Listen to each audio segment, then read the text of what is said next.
Welcome back. We're watching the high-stakes summit between President Trump and President Putin in Alaska today. The two leaders talking about the path to ending the war in Ukraine. Let's bring in former U.S. Ambassador to NATO, Kurt Volker, who also served as President Trump's special representative for Ukraine negotiations during Mr. Trump's first term. Ambassador, thank you so much for joining us. We really appreciate it. It's a pleasure to be with you. Thank you. Well, it is wonderful to have you here, your insights. You were, of course, part of the first Trump administration, that first summit between Presidents Trump and Putin. How do you think today's summit compares? Well, I think that both leaders have very strong objectives here. Back in 2018, I think it was a little bit more, hoping to build cooperation. There was, I think, an effort by President Trump to show that there was just this Russia hoax of attacking him. He wasn't in Putin's pocket, but that he could be a deal maker. He could be a great leader who could cut deals with Russia. So that was back then. Now, and he was taking tough policies toward Russia at the time, too. Remember that. But now you have a situation where Trump really wants to see this war in Ukraine ended.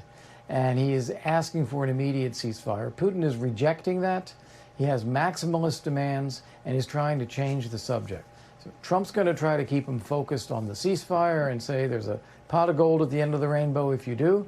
And meanwhile, Putin is going to try to dangle riches for the United States and U.S. businesses and Russian resources if Trump convinces Ukraine to end the war. So they're really talking past each other. They're not going to get much out of this meeting.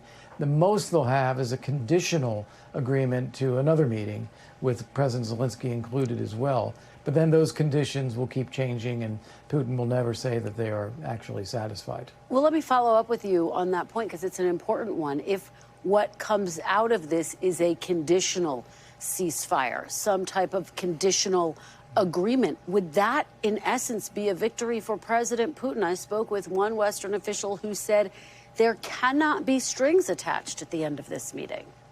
Right. Yeah. No, I can't see any agreement, partly because President Trump can't execute an agreement. It depends on Ukraine to execute any agreement, meaning Ukraine has to agree with Putin. So I don't see that. I don't see a conditional ceasefire because Putin's not going to agree to any kind of ceasefire. All I can see Putin doing here is saying he'd agree to meet again and maybe even meet with Zelensky, but some conditions have to be met first. It seems like this summit came together somewhat in a last-minute fashion, but can you take us inside President Trump's preparation process? Because as we've been discussing throughout the hour, part of what he would argue makes him a good deal maker is that he continues to keep people guessing about what he's going to do or say next. How does he prepare for a conversation of this enormity? Right. Well, President Trump, especially in the second term, is really the one calling the shots. He is making the decisions day by day. What does he want to do? Does he want to call Zelensky? Does he want to meet with Putin? Does he want to do that Zoom with European leaders? So he's doing this day by day. And he's doing it based on his instincts and his personal relationships. So it is very, very different from a normal administration where you have policy development coordinated clearly at a sub-cabinet and then a cabinet level. Everything is gamed out. Second and third order consequences are gamed out.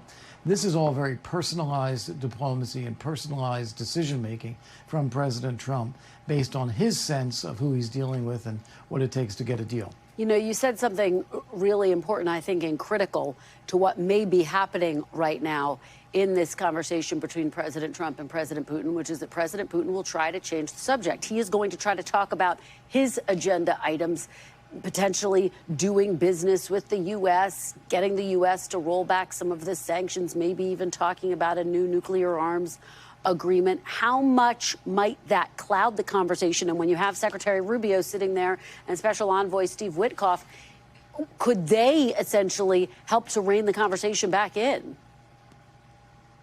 Well, I'm not sure they're going to be speaking up very much. I think it's going to be Trump and Putin who do the talking. And I think that Trump will be willing to listen. He'll be interested in that.